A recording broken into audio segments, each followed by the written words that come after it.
Hey Guardsman, it's a good day to be in the Imperium, a great day to worship the Empire. We shall no longer hold the line, we shall advance, witness the power of the Baneblade!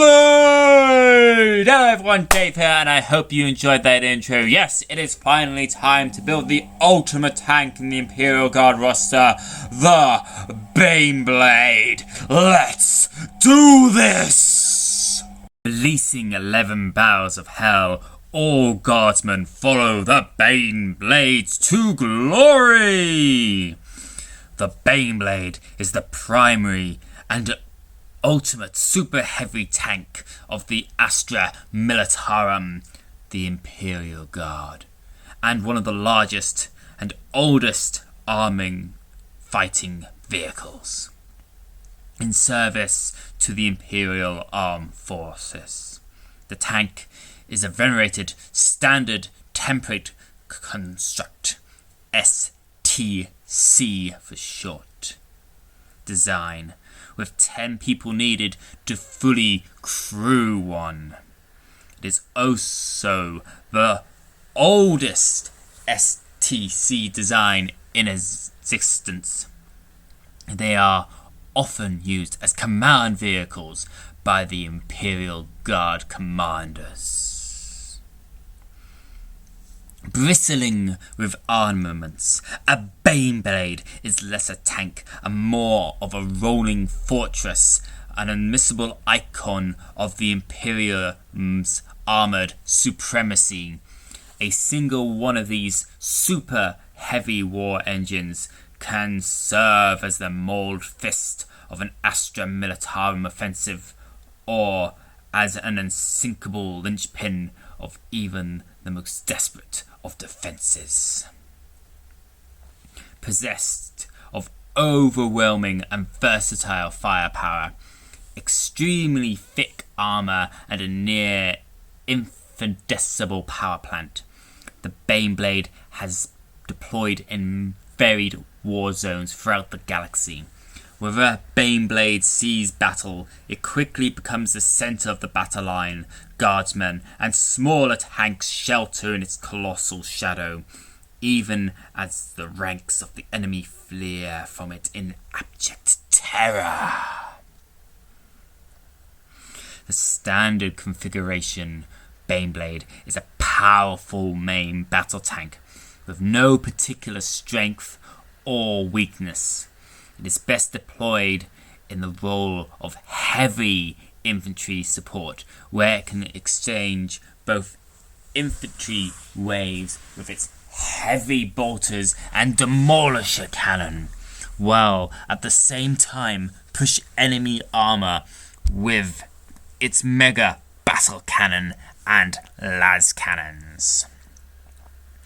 The sight of a mighty Baneblade rumbling forward is a major boost for any supporting Imperial infantry's morale, and when correctly supported, the Baneblade excels at dismantling, demolishing, and destroying everything smaller than itself.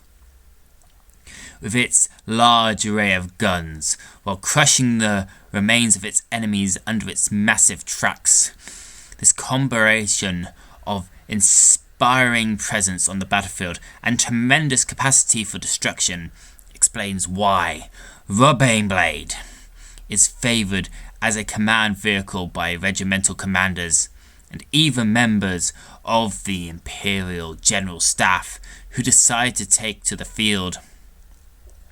Such command Baneblades are specially equipped with powerful Vox arrays and tactical planning equipment, allowing the officer in charge to keep control of the troops while they participate in the fighting.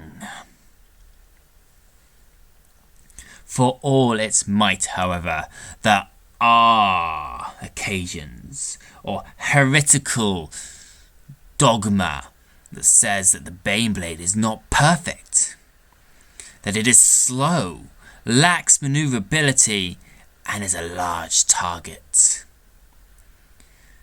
Heresy.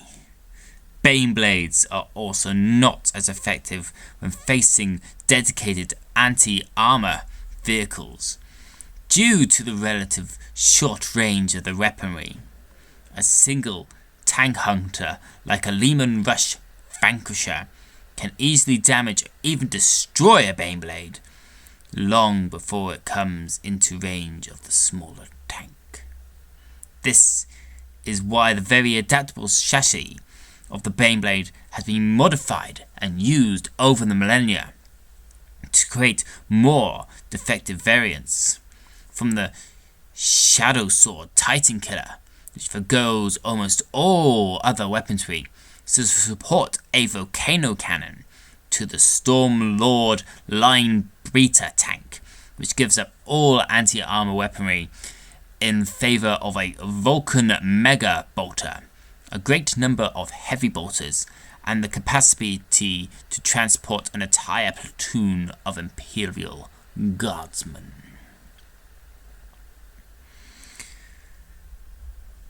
The Baneblade ranks amongst the most recognisable super heavy tanks of the Great Crusade, produced in the tens of thousands for service within the Expelliarmus Imperius, all across the ever-expanding Imperium.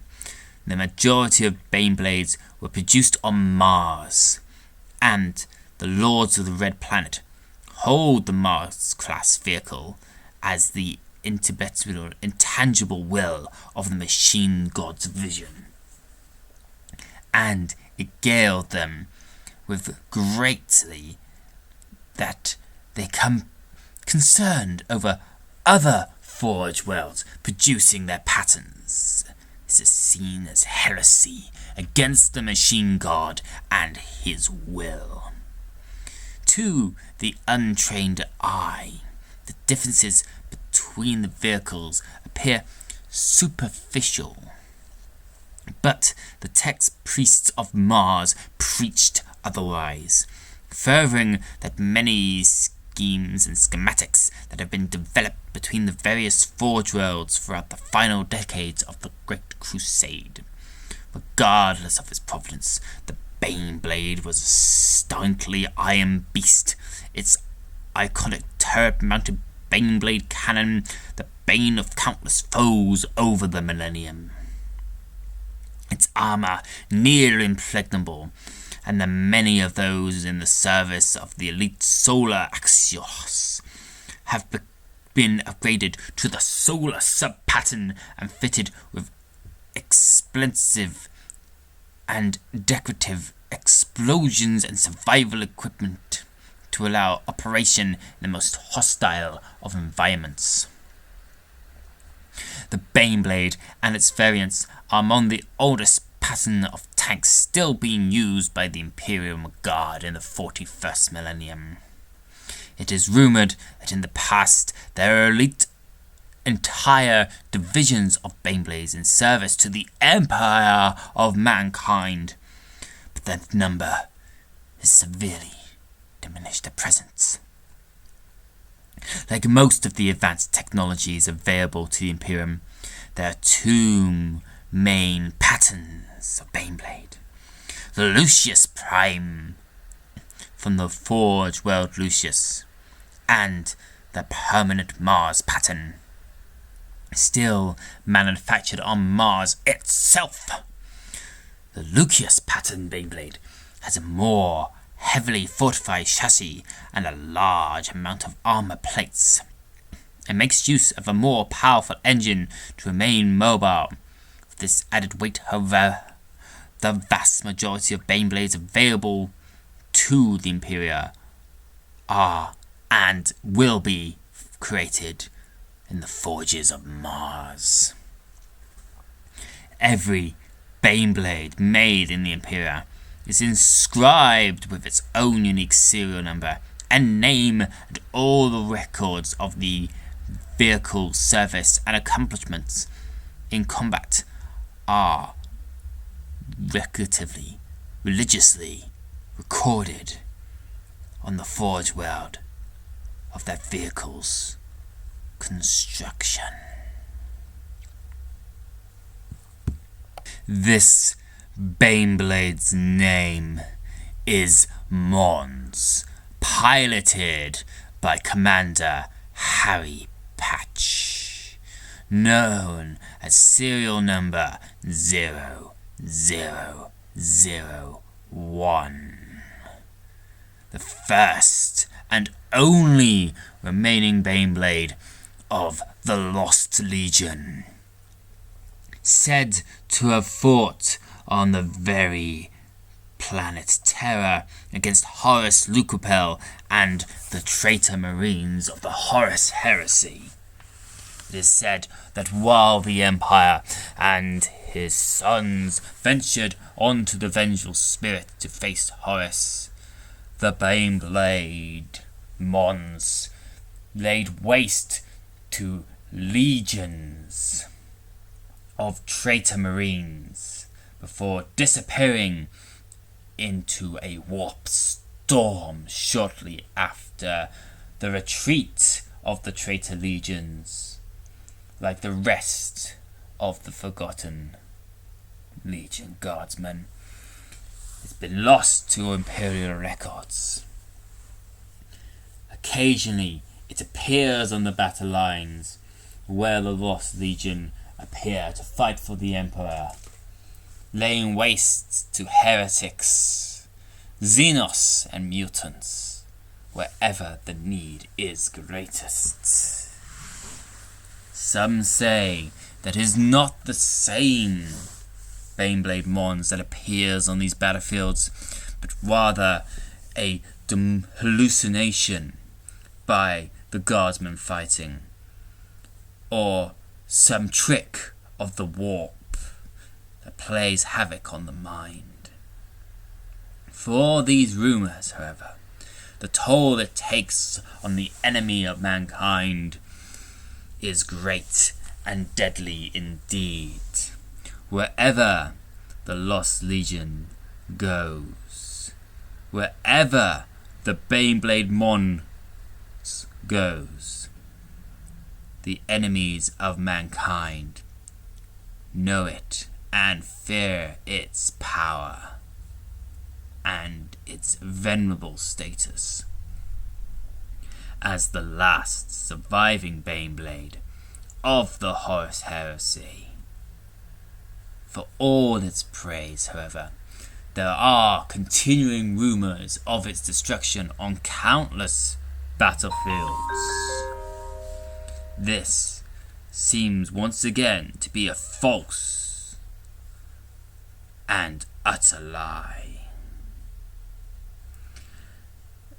As for the next engagement that this Baneblade appears, it is in perfect order.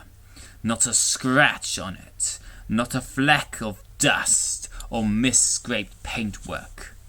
Its cannons roaring thunder and its bolters spewing death. There is no escaping the Baneblade and its awesome power. You can probably tell I have a great fondness for the Baneblade, its history, its design, and the lore that goes with it. This is why I've decided to do this build as the very last build of my Imperial Guard roster. The final piece of my forgotten Legion. The ones that fell. Once again, I built this Guard squad. The very idea of it, to honor all those who have fallen, all of those who become forgotten in the horrors and atrocities of war, as well as those heroes and villains, if you will, that are remembered. But remember that every day more men and women go off to fight, to defend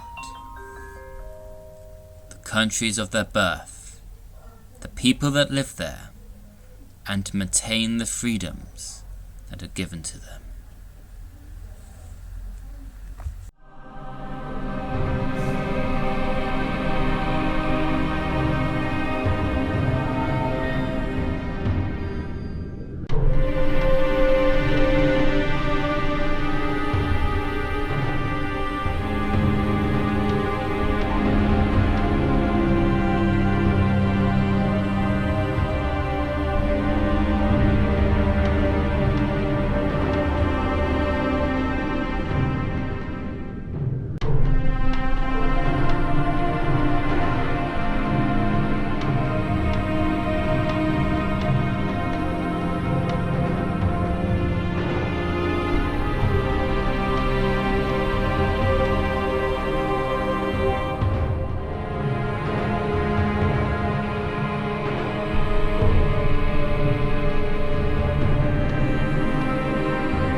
And there we have it.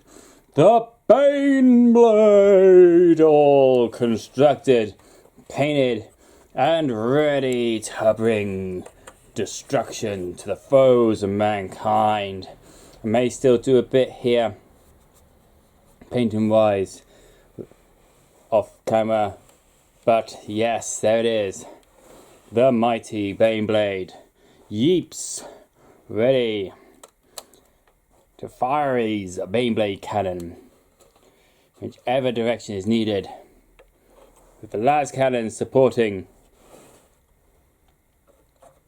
the heavy bolters shredding, and of course the demolisher cannon demolishing. But that's all for this build. I hope you enjoy the Imperial Guard models that I built. There will be more Warhammer 40k and Age of Sigmar models coming soon. Until next time, this is Dave for the Empire!